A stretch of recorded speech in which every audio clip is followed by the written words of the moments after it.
Sure, I'm on. Here we go. Welcome to the Rapid City Legal and Finance Committee meeting for November 28th, 2018. I'd like to start this meeting off with a roll call and determination of quorum, please. Armstrong? Here. Laurenti? Here.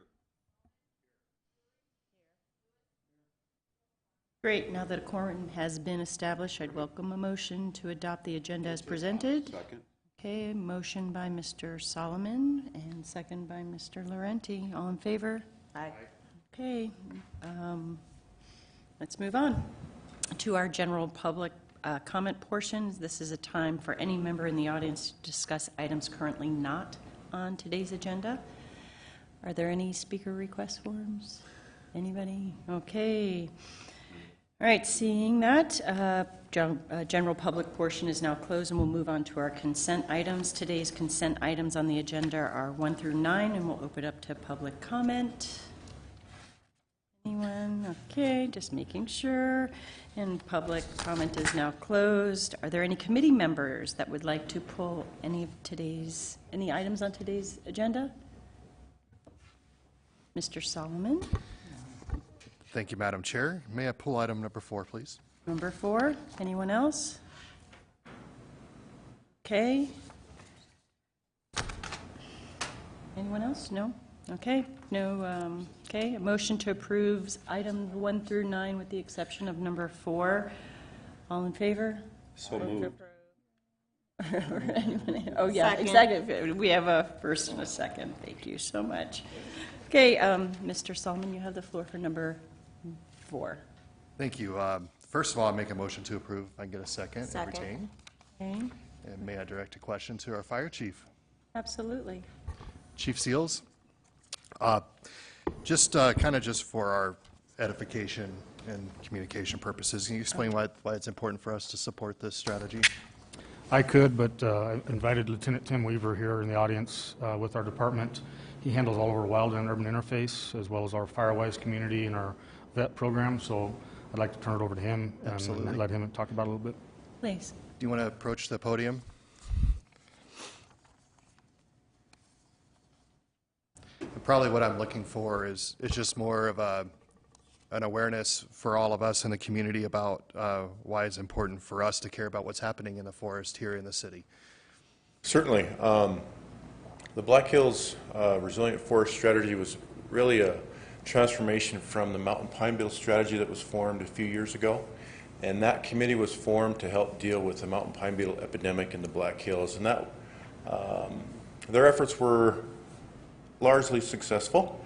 The mountain pine beetle epidemic ran its course. The state entomologist pretty much stated that the epidemic was over as of last year. That being said, they realized that throughout that process, the Black Hills National Forest, which in many ways is a good example nationwide for how national forests could be run, that they had to come up with a plan to try and prevent or at least deal with an epidemic like that or other natural disasters as they come. And as you can tell by the news lately, that wildland fire is pretty much front and center these days, and fire seasons are getting longer for various reasons, but the primary reason for more severe fires and more headline-making fires is a buildup of fuel. You know, the United States declared war on wildland fire in the 1930s, and ever since then we have slowly but surely stopped the progression of natural fire on the landscape, and in that process a buildup of fuel has resulted from that. Tacked on top of that, you know, the natural migration of folks to want to live in those beautiful areas, and so we have populated those areas more and more over the years, and so kind of created a perfect storm. And there's parts of the country that are in a dry cycle right now. You can argue for or against global warming as the cause, but in all reality it's basically a buildup of fuel. So the Black Hills Resilient Forest Strategy is trying to address that as a whole for the Black Hills National Forest, and we as a community in the Black Hills National Forest, as well as the other communities in the Black Hills, are part of that, And there is a section in Section 2 of the Resilience Strategy that deals with wildland urban interface and relationship of population bases within those types of environments and how to deal with that, and the techniques to deal with those types of issues as it relates to the wildland urban interface in communities like Rapid City is pretty much in step and in line with the forest strategy, and the concepts in the forest strategy are in line with our survival space initiative, which deals with the problems of the buildup of forested areas within the city limits. So it all kind of coincides together, and it's just a great way for us to support that and be part of one of the communities in the Black Hills National Forest that lends a hand and support. I'm on the board for the resilience strategy. I helped develop that strategy, and so Rapid City as a whole does have a voice in that, and so it's a good idea for us to join the party, so to speak.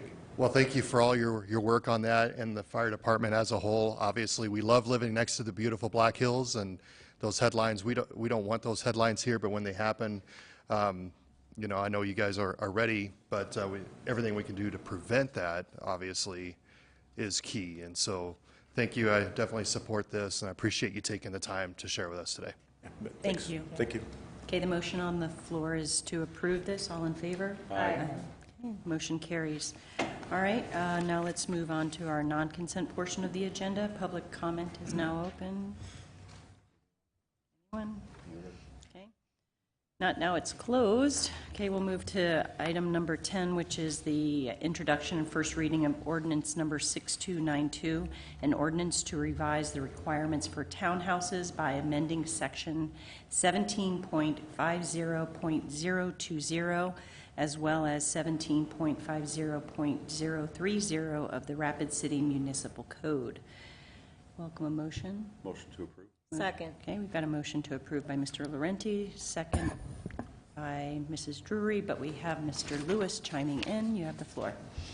Thank you, Madam Chairman. Just a quick question for Ken, if I could, please.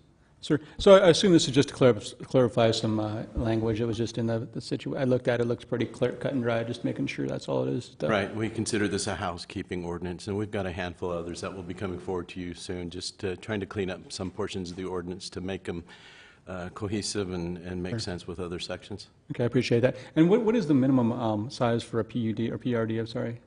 Is there a size? For a plan development? Yeah. We don't have that established affirmatively, but it is normally looked at as 1 acre. Okay, that's what I was thinking. Just making sure. I appreciate it, sir. Thank you. Okay. And to clarify, this is just about the setbacks?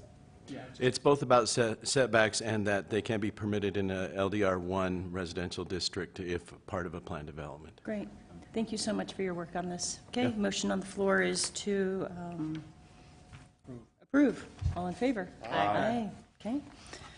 Anything else? Move to adjourn. Wait. There's a city council meeting this Monday, December 3rd at 6:30 p.m. in these chambers. I welcome the public to attend the next session. Now a motion to adjourn would be welcomed.